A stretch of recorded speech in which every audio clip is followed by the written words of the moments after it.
பராசக்தி படத்தோட இப்போ நம்ம ஜனநாயகன் படம் வர்றதுனால வேண்டி அந்த படத்தை போட்டியாக கொண்டு வராங்க. இதை நீங்கள் எப்படியா பார்க்குறீங்க சார்? ஏன்னா 14ஆம் தேதி ரிலீஸ் ஆக வேண்டியதை முன்கூட்டியே 10ஆம் தேதி கொண்டு இதுதான் திமுக.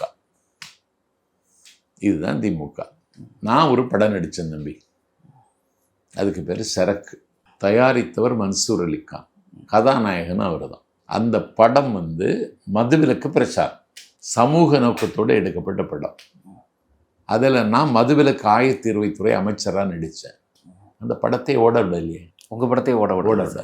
சினிமா துறையை அவங்க இப்படி கையில் வச்சுருக்காங்க. இன்னொன்று கவலையான விஷயம் தம்பி, இயக்குனர் தங்கர் பச்சான் அவருடைய மகன் கதாநாயகன், பெரும் கோபமும் பெரும் காதலும் அப்படின்னு ஒரு படம். தங்கர் பச்சான் படம்னு சொன்ன உடனே பார்க்கணுன்னு நினச்சேன்.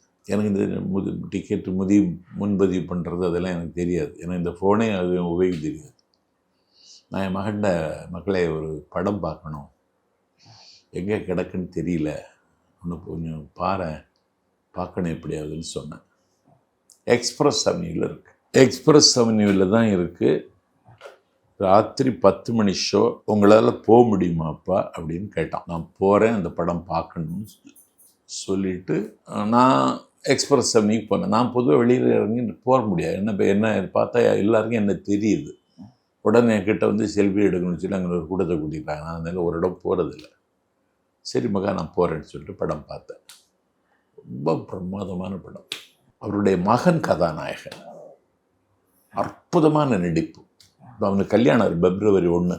நான் காலையில் தங்கர் பச்சானுக்கு ஃபோன் பண்ணி, ரொம்ப பிரமாதம், சமீபத்தில் நான் வாழை பார்த்தேன், அழுதுட்டு வெளியே வந்தேன். நான் வீடுங்கிற படத்தை பார்த்துட்டு அழுதுட்டு வந்தேன். அன்னைக்கு அழுதுவும் வாழை படம் பார்த்தப்போ தான் அழுதேன். நான் அழுதுட்டு வந்தேன். லப்பர் பந்து பார்த்தேன், நல்ல என்டர்டெயின்மெண்ட் பிக்சரு. டூரிஸ்ட் ஃபேமிலி பார்த்தேன், நல்ல அற்புதமாக எடுத்திருந்தாங்க. நான் பொதுவாக இந்த மாதிரி படம் தான் பார்க்குறேன். ஸ்டார் படங்களெல்லாம் நான் பார்க்கறது இல்லை. நான் விமர்சனம் பார்த்து, ஆனந்த விடன் பார்த்து, எல்லா பேப்பர்லையும் பார்த்து ஒரு 44க்கு மேலே மார்க்கு போட்டால் தான் நான் போவேன்.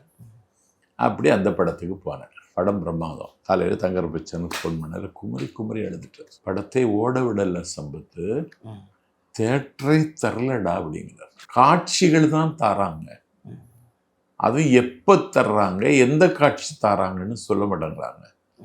அதை நான் விளம்பரம் பண்ணக்கூட எனக்கு நேரம் கிடைக்கல. நான் ரொம்ப கஷ்டத்தில் இருக்கேன்டா, நஷ்டத்தில் இருக்கேன்டா. சினிமா துறையில் பெரிய அச்சுறுத்தலாக இருக்கிறாங்க. என்ன சார்? பெரிய அச்சுறுத்தல்.